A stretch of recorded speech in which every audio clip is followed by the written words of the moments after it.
Hello everyone, welcome back to my channel. আশা করি সবাই ভালো আছো, সুস্থ আছো। তো আমার পৃথিবীতে আমি প্রতিমা চলে এলাম আর একটা ভিডিও নিয়ে তোমাদের সঙ্গে শেয়ার করতে।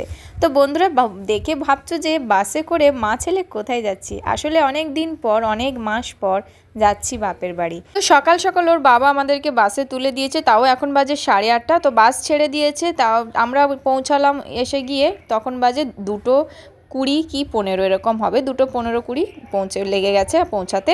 তো আমি আর আজকে ডাইরেক্ট বাপের বাড়ি যাইনি, এসে গেছি সোজা মামার বাড়ি। কারণ মামার বাড়িতে মহোৎসব রয়েছে রাস পূর্ণিমা উপলক্ষে। তো সেটা বিয়ের পর আর আসাই হয়নি, এই প্রথম বিয়ের পর, মানে এত বছর পর আবার এলাম মামার বাড়িতে এই রাসের সময়। তো দেখো বন্ধুরা, ধান গাছের ক্ষেতটা কি সুন্দর লাগছে না। রাস্তার ধারে প্রত্যেকটা জিনিসই আমার বেশ ভালো লাগে গ্রামের পরিবেশে। তো এসে গেছি মামার বাড়িতে। এবার সবাই বড়রা রয়েছেন, তো এক এক করে যাদেরকে চিনি না তাদেরকে আলাপ পরিচয় করে নিচ্ছি এবং তাদের সবাইকে নমস্কার করে নিচ্ছি। তো বন্ধুরা বলো, তোমরা রাস পূর্ণিমা কোথায় কোথায় এনজয় করো? যেহেতু রাস পূর্ণিমাটা সব জায়গায় হয়, সব জায়গায় রাস উৎসব পালন করা হয়, সেটা মায়াপুর হোক কিংবা যে কোনো জায়গায় হোক না কেন। তো আমাদের এদিকেও কিন্তু বেশ পালন করা হয়, কারণ একাদশী থেকেই বসে যায় রাসের উৎসব এবং পূর্ণিমার দিন কিন্তু মহোৎসব হয়ে বেশ ভালো করে জমজমাট করে খাওয়া দাওয়া হয়, সবই ঠাকুরের প্রসাদই খাওয়া দাওয়া হয়।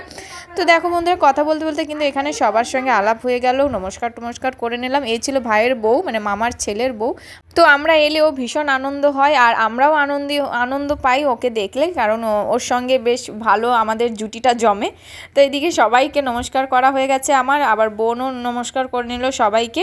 তারপরে বন্ধুরা একটু রেস্ট করব, তার আগে ছেলেটাকে পরিষ্কার করিয়ে নেব। সেই ভোরবেলা বাচ্চাটা সেই আমার সঙ্গে উঠেছে এবং ছেলেও বেশ আনন্দ পায় বাসে বসে এতটা জার্নি করতে।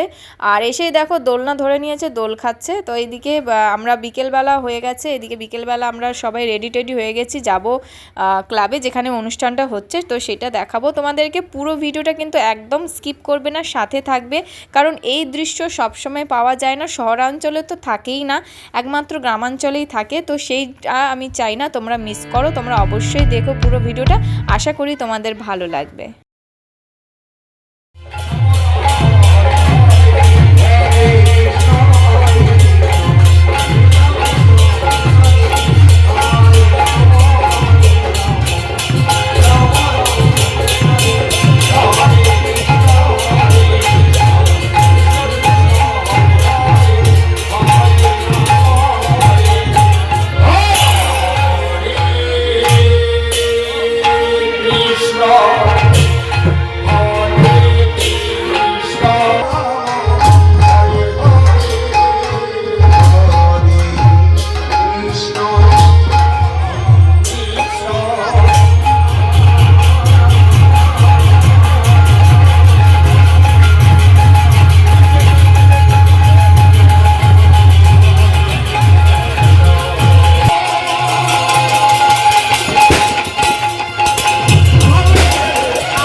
তো বন্ধুরা দেখতেই পেলে নাম কীর্তন যেটা হচ্ছিল তোমাদের সঙ্গে শেয়ার করলাম। আর এইটা দেখার জন্য দূর দূর থেকে গ্রামের লোকেরা কিন্তু এখানে আসে এবং তারপরে প্রসাদ খায়। তো এখানে দেখো কালকের মানে পূর্ণিমার দিন শুক্রবারে যেটা হবে খাওয়া দাওয়া মহোৎসব যেটা, সেটার কিন্তু আনাজপাতি কাটাকুটি এখন থেকে শুরু হয়ে গেছে, কারণ প্রচুর মানুষ খাবে। প্রায় 4-5টা গ্রামের মানুষ কিন্তু এখানে খাওয়া দাওয়া করেন। তো সেই জন্য তো প্রচুর আনাজ কাটাকুটি থাকে এবং অনেক ব্যবস্থা থাকে। তো এদিকে খিদে পেয়ে গেছিলো, একটুখানি ঘুগনি খেলাম। আর এখানে কিন্তু সব কিছু আজকে নিরামিষ, ঘুগনিও নিরামিষ, ফুচকাওয়ালা এসছে, ফুচকাও নিরামিষ। পরে আমরা বসে পড়লাম এই যে আসর কীর্তন মানে নাম কীর্তন দেখার জন্য।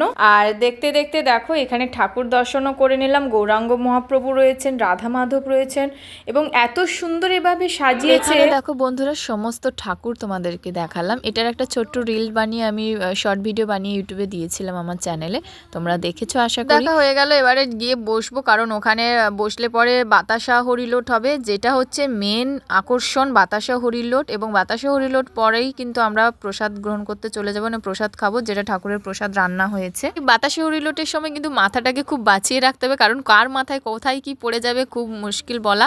তো আমরা কিন্তু অনেক কটা কুড়িয়েছিলাম, ছেলেও অনেক কটা কুড়িয়েছে, ওর হাতের কাছে এসে পড়ছে, ওর পায়ের কাছে এসে পড়ছে, ও অনেক কটা কুড়িয়েছে, আমরাও মানে আমিও কুড়িয়েছি, বোনও কুড়িয়েছে। আর ও ভীষণ এনজয় করেছে। ওকে দেখো কাপড় দিয়ে মাথা ঢাকা দিয়ে রেখেছি যাতে করে ওর মাথায় পড়ে না বাতাসাগুলো টকটক করে। দেখো বন্ধুরা এখানে ওর হাতে কতগুলো বাতাসা রয়েছে এবং আমার হাতেও, তো এগুলো সব নিয়ে যাবে। ও ঘরে রেখে দিয়েছে, একটা না দুটো খেয়েছিল তারপরে নিয়ে চলে গেল ঘরে। আর এই বছরে নতুনত্ব কিন্তু আমি দেখলাম এত সুন্দর করে সাজিয়েছে, যেটা এখন ট্রেন্ডিং হয়েছে, যে যার জায়গার নাম দিয়ে আই লাভ জায়গার নাম দিয়ে যেটা লেখা, তো সেটা বেশ সুন্দর লাগলো দেখে। এত সুন্দর বাচ্চাদের পার্ক করেছিল, দেখতেও বেশ ভালো লাগছিল। তারপরে অনেকটাই রাত হয়ে গেছে, তো এবার খাওয়া দাওয়ার পালা। দেখতেই পাচ্ছ খুব ভিড় হয়েছে খাওয়া দাওয়ার জায়গাটায় প্রসাদ খেতে। তো আমরাও খেয়ে নিলাম, খেয়ে দিয়ে এবার বাড়ি চলে যাব। ছেলেকেও বসিয়ে দিলাম খাওয়ার জন্য। এবার ও তো অল্প করেই খেয়েছে, আর তো গরম গরম ভাত খেয়ে আমার কিন্তু জিভটা পুড়ে গেছিলো। তো যাই হোক খাওয়া দাওয়া করে নিয়েছিলাম, প্রসাদ খেতে তো আমার সত্যি খুব ভালো লাগে। তো বন্ধুরা চলো আজকের ভিডিওটা এখানেই শেষ করছি, নেক্সট পার্টটা আবার তোমাদের সঙ্গে অবশ্যই শেয়ার করব। ভিডিওটি কেমন লাগলো অবশ্যই একটা ছোট্ট কমেন্ট করে জানিও। দেখা হচ্ছে আবার নতুন ভিডিওতে, ততদিন সবাই ভালো থাকবে, সুস্থ থাকবে।